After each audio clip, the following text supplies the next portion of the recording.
Indianapolis preparing to host not only its 9th Final Four next year, but also every NCAA Men's College Basketball Championship Divisions 1, 2, and 3.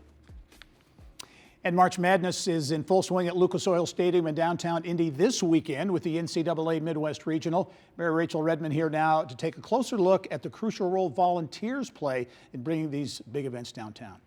Well, Gary, it's no secret Indianapolis is a city known for its love of sports. From the 2012 Super Bowl to last year's NBA All-Star Weekend, just to name a few, Indy no stranger to hosting big-time events on a global stage. But behind the scenes, there's a group of unsung heroes helping make it all happen. I volunteer because I love sports, because I find behind the scenes as important as watching it on TV. I really love volunteering just because, again, we are a team, we are a family. It keeps me coming back, wanting to continue to promote our city. In Indianapolis, we've been doing this for over 45 years, hosting these major sporting events. And it's really been about what we call our professional volunteer base. It's people who've been volunteering again and again and again. You have everything from bank CEOs to teachers, all volunteering together to make these events happen. Taltzi says it's the passion and dedication of these local volunteers that's really the secret sauce to making these events thrive, helping to ensure Indy remains a consistent contender when it comes to attracting future big-time sporting events. We have volunteers that go pick up committee members at the airport and drive them to their hotels. We have volunteers that are working the streets that are helping people find their ways to the next location. To then people thinking about the student athlete experience. You know, how can we elevate that? How can we make sure, working with the NCAA, that we deliver an experience for those student athletes that every need is taken care of, that they're thought of, and that they can really concentrate on what they're here for and have a great memory and experience. They've worked their entire year to be in Indianapolis, and we want to make sure that that goes off without a hitch. Lucas Oil Stadium will also be hard at work, with a crew of nearly 2,000 on hand to work the games. We have members of our team who have been part of NCAA basketball events back from the Hoosier Dome days. And so for some folks on our team, it's really nostalgic and it gives an opportunity to really show off how this event has evolved. But for everybody on our team, they really love being part of this. And we have thousands of people who will be working here on game days for the stadium to try to make everybody's experience perfect. With the exception of the Final Four, Indy is the only NCAA tournament site being played inside a stadium.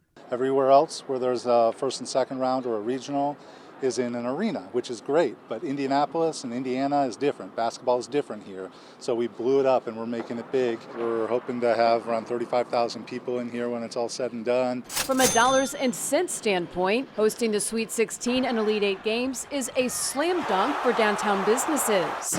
This weekend will generate nearly $30 million in economic impact for the downtown. People are going to be here even without tickets, and they're going to want to take in the atmosphere. And with more big-time sporting events on the calendar and billions in downtown projects underway, the owners of Venerable Steakhouse St. Elmo are eyeing investment. We were on the cusp of a remodel at St. Elmo and some things at Harry & Dizzy's. And so once Hendricks announced their investment in the Circle Center development, which is, I think everybody agrees, is the best investor for this. It's going to create some great opportunities for us to get back up to speed with our buildings. We're in a 130-year-old building, and so every so often we've got to give it some love and attention. And I think people are going to love perhaps an expansion of St. Elmo's and Harry & Dizzy's. Yeah, fueled by activity downtown, as Craig said, but also these big events. Final Fours next year, WNBA All-Star Game this year. That's right. A lot of great stuff. Thanks, Mayor Rachel.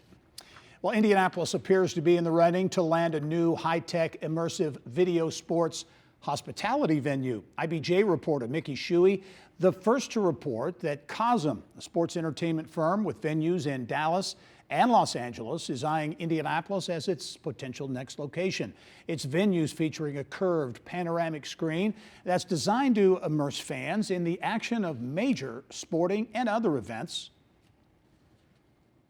Indy is very serious about COSM, but COSM seems to be just as serious about Indy as a market, which my sources really like to underscore, because a lot of times Indy doesn't necessarily recognize itself as being a major sports market when it in fact is. No specific development proposals have been finalized or presented yet, and we'll bring you any updates. You can also read Mickey's full story, full report at ibj.com.